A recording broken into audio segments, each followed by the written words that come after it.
What's up, everybody? Welcome back to the third episode of Sports Prodigies with your hosts. I'm Aiden, And I'm and Swoggle. today we'll be talking about the NBA awards. We obviously understand that the season has passed, but if the NBA awards do happen, these are what we think. We would also like to welcome our first guest, Nate. Say what's up. Hey guys, what's going on? Thanks for having me. Really happy to be here. Of course, Yeah, it's our pleasure. welcome. So obviously we're talking about the NBA awards today. We're gonna get started with the MVP race. Nate, you want to start that off?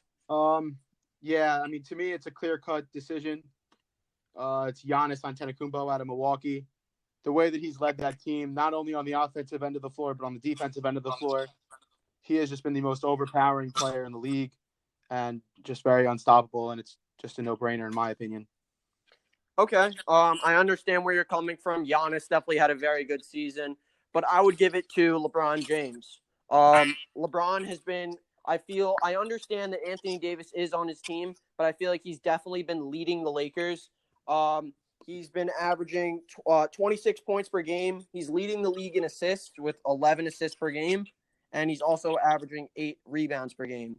I feel like he's done a lot to help the Lakers, and I understand they didn't make the playoffs last year, and Anthony Davis does come, but I feel like LeBron has been playing as one of the best players in the league, and I feel like we should give it to LeBron just because he gets snubbed every other year, and I feel like Giannis is definitely having a good season, but I feel like LeBron has just done better.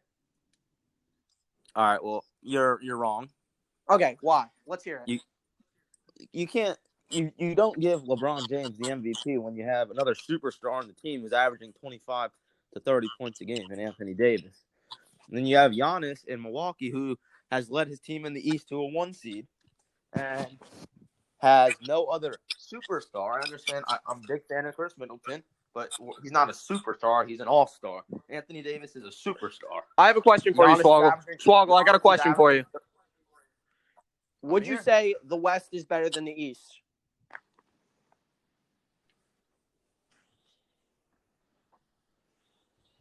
Hello? Hello? Hello? You there? Yeah, I'm here. All right. Would you say the West is better than the East? Yes, the West is better than the East. And since Kawhi left, it's just gotten so much easier. And LeBron left. I still think the Celtics are a good team. The Raptors are a very good team. The Pacers are a tough team. We're really saying the Pacers are a good team right now. Yes. They're Tell a me tough who's team. on that team besides Victor Oladipo and Domantas Sabonis. They have Malcolm Brogdon, Come on, dude. T.J. Warren. Dude, none of these guys can guard Giannis. If Giannis went to the West, I don't think he would be as good. LeBron is doing it in the West. You said LeBron couldn't do it in the West. He went to the Heat. He was on the Cavs. He said he couldn't do it I've in the ever heard. West. None of these guys can guard Giannis. No, well, if we're going to talk about people guarding Giannis, I don't think there's anyone in the league who can guard I think Giannis. if LeBron went back to the East, he would easily be averaging 30 points per game. Again, that we're talking about the MVP of the league. Yes, and Okay, you're saying that Giannis is unstoppable because I think because he's in the East. If he's in the West, it's a totally different convo. Again, you're saying theoreticals here. You're saying if LeBron went in the East. We're talking about the MVP of the league who had the best season. But you also need to take that into account. If I may interrupt, doing it in the say East. something. If LeBron was in the East and Giannis was in the West, I still think Giannis would be a better player than LeBron right now. I don't think so. But go on. Giannis averages 30 points a game, 14 rebounds, 6 assists. No other superstar on the team like LeBron has Anthony Davis.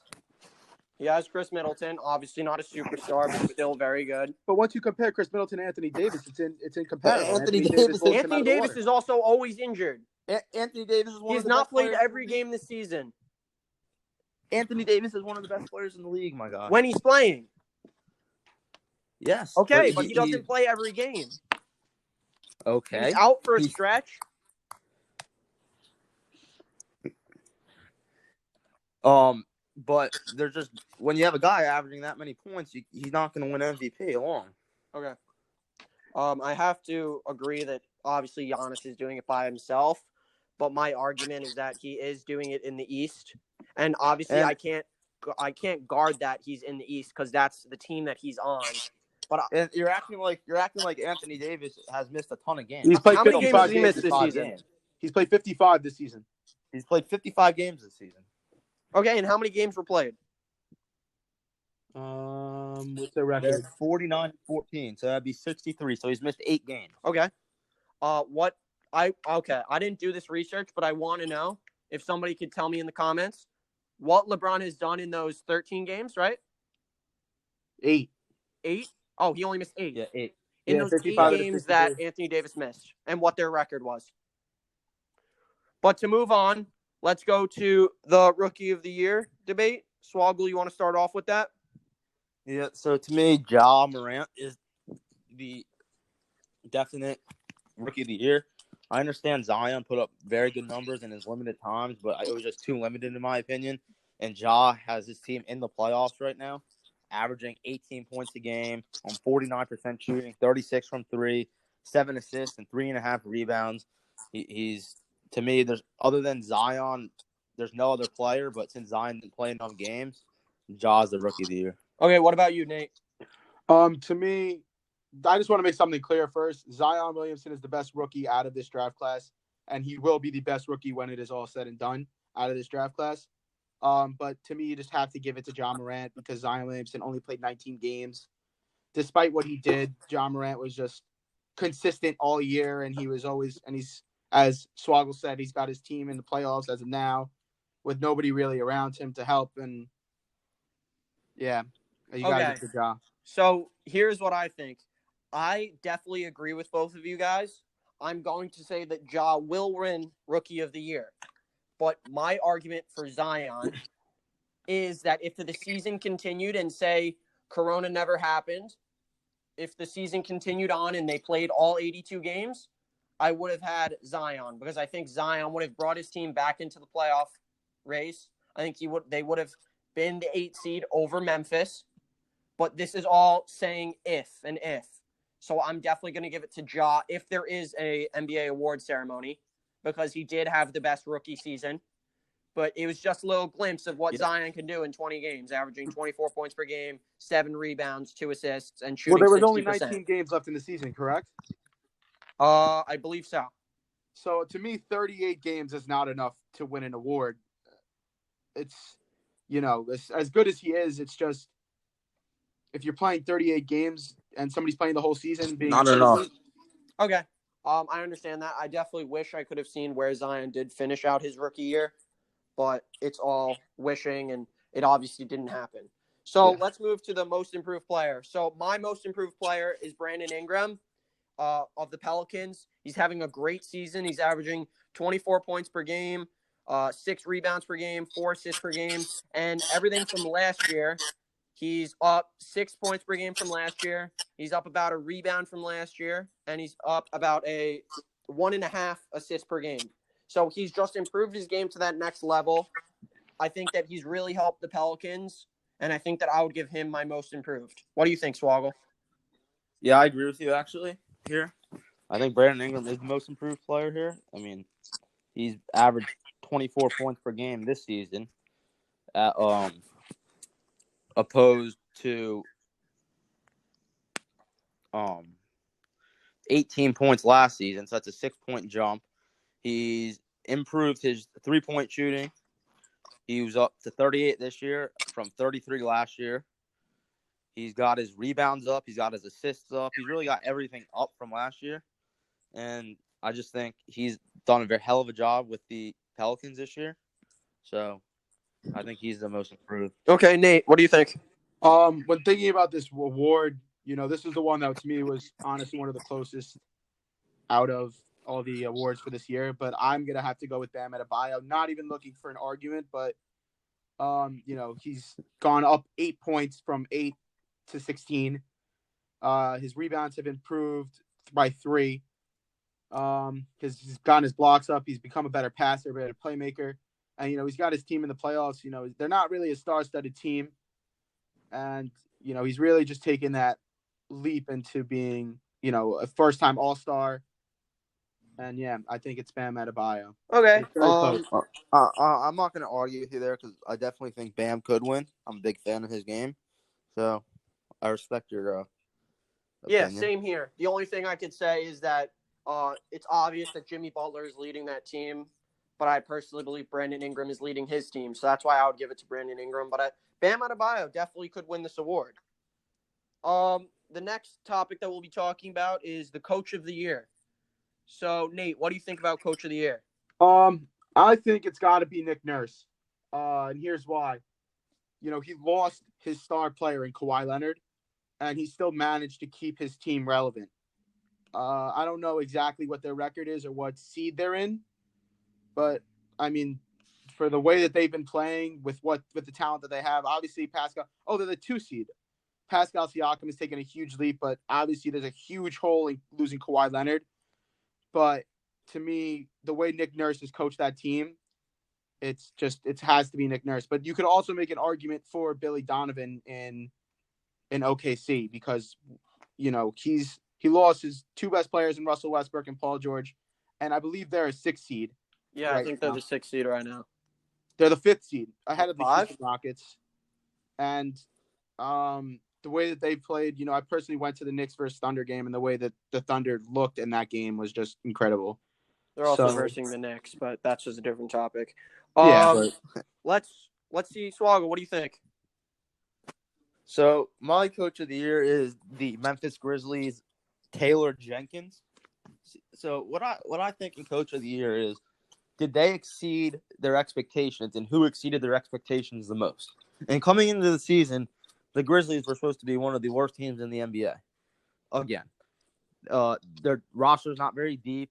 They've had a rookie and a second-year player leading the team, Ja Morant and Jaren Jackson, who both look very good. And Taylor Jenkins had the team at a 32-33 record and in the 8th spot. And coming into the season, they weren't supposed to be in the 8th spot. They were supposed to be in the 12-14 spot. And I think he exceeded the expectations of coming into the season by a mile more than any other coach in the NBA. And to me, that's what Coach of the Year should be awarded. Now, do I think Taylor Jenkins is going to win the award? Probably not, but he's still my pick. Okay. But I fully agree with you. I agree with both of you. But I would give it to Mike Budenholzer of the Bucks. The Bucks have been compared this season to some of the greatest teams of all time. Obviously, we were talking about Giannis earlier being such a great player. But something that you both said was that he has Chris Middleton, but he doesn't have like another superstar with him. He has very good role players with him and guys that know how to do their job. And I feel like Mike Budenholzer has done a really good job. They're 53 and 12. And people were talking about how they may have won 70 games this season. And I think, obviously, the season won't be able to finish. But I think if a team was talked about as one of the best teams ever, I think it's got to go to the coach. It's the coach behind the scenes. So I would give it to Mike Budenholzer just because the Bucks were doing so good this season. I mean, I can't argue with either of your picks. Yeah. Just the way I look at coaches. I feel like a bunch of coaches have done very good for their teams, and it's going to be definitely very hard to pick which coach. I think this award could go a number of ways this season. Yeah. Okay, so our second to last topic is Sixth Man of the Year. I have Dennis Schroeder of OKC. He's averaging 19 points per game. He's playing really good. And like you said, Nate, the Thunder lost their 2 best players. They got Chris Paul, but I feel like Dennis Schroeder is definitely, you can look for him to the future. Obviously, Chris Paul's not going to be playing for much longer, and Dennis Schroeder has been balling out this season. OKC was going to be my dark horse team in the playoffs, but the playoffs may happen, so I want to see what happens. But I think Dennis Schroeder has been really good this season. I think they got to move on from Lou Will, and I think that Dennis Schroeder has easily locked this up. So which one of you want to talk about next? Nate, you can go. All right, thank you. Yeah, Aiden, I respect that opinion, and I was between Dennis Schroeder and my guy, but I'm gonna have to go with Montrezl Harrell out of LA. The way that he's played on that team is just really good. Coming off the bench, averaging 18, almost 19 a game, with 7 rebounds, a block, over a block. The way that he's played this season is just very well, and he's almost become like a leader on that team. And I think that he's the 6th Man of the Year. I actually Okay. have another player on the Swallow? Clippers. He's won it many times, Lou Williams. I just think he's the best player off the bench in the NBA. He averaged, once again, great statistics with 18.7 points per game, 3.1 rebounds per game, and 6 assists per game. The guy does it all, comes off the bench for them. He doesn't even play that many minutes. He's only averaging 29 minutes. So he comes off the bench, and he's doing it at 33 years old too. I think he's the sixth man of the year. Yeah, I agree with both of your points. The only thing is that they're both on the Clippers, so like I don't know how you really classify who is really that sixth man on that team, but they're both great players. I feel like Dennis Schroeder is easily like a sixth man on the OKC, but I really wonder who's going to win this award. So Swalgo, you want to start off with who your defensive player of the year is? Sure. My defensive player of the year is Rudy Gobert. He's won it before. I just think he's the best defender in the NBA. He averaged 2 blocks per game, a steal per game this season. He wrecks havoc in the paint. He's also apparently got the NBA with Corona, so he's pretty good at that. Just kidding. But I just think he clogs the paint, gets the blocks, plays great defense, can play on the perimeter, can play down low. So Okay, Nate, who do you got? I like that pick. You know, Rudy Gobert is a great defensive player, one of the best defenders in the league right now. But I just don't think he was the best defensive player this season. I'm gonna have to go with Anthony Davis. You know, he averaged 2.4 blocks a game and 1.5 steals a game, and he was just a defensive force this whole season.